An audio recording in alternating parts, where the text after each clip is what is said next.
Catherine Rivers knelt at the granite headstone, her knees sinking into damp grass. The inscription read Sarah Bennett, with dates marking a life tragically brief. Her worn hands arranged wildflowers, yellow and purple blooms that cost nothing, yet brought quiet beauty to this secluded spot. Every Sunday for the past year, Catherine had made this journey. Rain or shine, she came to this hilltop cemetery, carrying whatever flowers she could find, placing them tenderly beside the grave. As she worked, she spoke softly. "The autumn colors are starting to show," Catherine murmured. "You always loved this season. You said it reminded you that endings could be beautiful too." Tears welled at the memory. Sarah had been her nurse during those harrowing months, when Catherine's husband, Robert, was dying of cancer. While other nurses came and went with clinical efficiency, Sarah had lingered holding Robert's hand, listening to his stories, treating him as a person rather than just another patient. When Robert passed away, Catherine found herself alone. Her son had moved abroad years earlier, too busy to visit. Friends had drifted away, unable to bear her grief. But Sarah continued to check in, even after her professional duties had ended. They formed an unlikely friendship, the elderly widow and the young nurse. Sarah would stop by on her days off, bringing soup or simply sitting with Catherine in quiet companionship. She never made Catherine feel like a burden. Then one morning, Catherine received a phone call. Sarah had collapsed at the hospital, an aneurysm, they said. She was just 32. Catherine attended the funeral, standing at the back, watching a man in a tailored suit hold a small girl who kept asking for her mother. That must be the family Sarah had spoken about, Catherine realized, the ones she had devoted so much love to. From that day, Catherine began her Sunday ritual. It was her way of honoring the woman who had shown her such unexpected kindness. "I wish I could have done more for you," Catherine whispered, fingers brushing the cold stone. "You gave me so much, and I had so little to offer in return." "Excuse me?" Startled, Catherine looked up. A man stood nearby, a little girl perched on his hip. She recognized him immediately. The same man from the funeral, though grief had aged him. His eyes were fixed on the flowers Catherine had just placed. His expression held confusion and tenderness. "I'm sorry," Catherine said, rising. "I didn't mean to intrude." "No, please," the man replied quickly. "I'm not asking you to leave. I came because I need to understand." He paused, voice heavy with emotion. "You've been coming here every Sunday for a year." I noticed the flowers. "At first I thought maybe they were from the hospital or old friends, but no one else comes. Only you." Catherine felt her face warm. "I didn't realize anyone noticed." "I visit later in the day," he explained. "Every Sunday afternoon I bring Emma to see her mother's grave. And each week there are fresh flowers already here." His voice cracked. "That's my wife's grave, too." The little girl, Emma, watched Catherine with wide, curious eyes, her gentle expression echoing her mother's. "Your wife saved my life," Catherine said simply. "Not medically, but in every way that truly matters." The man, Michael Bennett, suggested they sit and talk. They walked to a bench under an old oak while Emma played nearby, gathering acorns. Catherine shared everything, how Sarah cared for Robert, how she continued visiting even after his passing, and how her kindness had given Catherine a reason to keep living during the darkest months. "She never mentioned it," Michael said in awe. "She came home tired from work, yet never complained. On her days off, she said she was running errands or visiting friends. I never realized she was spending that time with you."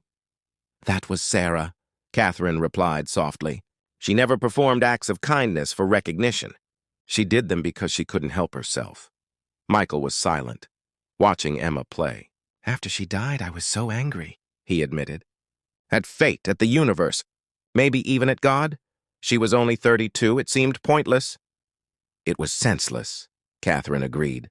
"The world lost someone irreplaceable too soon." "But sitting here, hearing how she touched your life, I'm beginning to understand something I couldn't before. Her kindness didn't end with her death. It lives on, still making a difference. You honor her every Sunday, and that's beautiful." Tears slid down Catherine's cheeks. "I wish I could have properly thanked her, told her what she meant to me." Michael reached over and squeezed her hand gently. I think she knew. In the weeks that followed, an unexpected friendship blossomed. Michael invited Catherine to dinner, mentioning that Emma had been asking about the flower lady. Catherine arrived with a flutter in her stomach, unsure of her place in this grieving family. But Emma ran to her at the door, grabbing her hand and dragging her inside to show her dollhouse. Sitting on the floor playing with Emma, Catherine heard the little girl's laughter for the first time. Michael stood in the doorway, tears in his eyes. She hasn't laughed like that since her mother passed, he whispered. Catherine became a constant presence in their lives, not replacing Sarah, which was impossible, but offering what she could, time, attention, and a grandmother's love to a child who needed it. She taught Emma to bake cookies, the same recipes she had made for her son decades ago. She read bedtime stories and listened to tales of preschool adventures.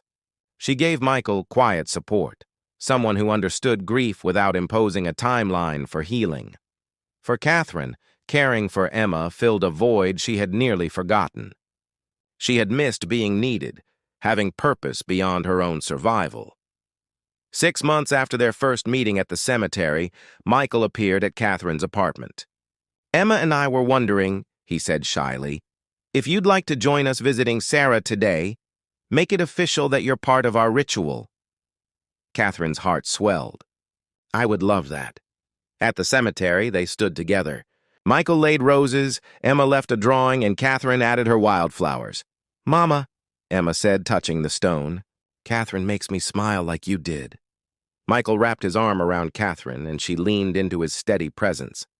Together they stood in silence, 3 souls bound by love for the woman who had touched them all, finding solace in this unexpected family. You know, Michael said as they walked back, Sarah would be so happy to see you two found each other through her.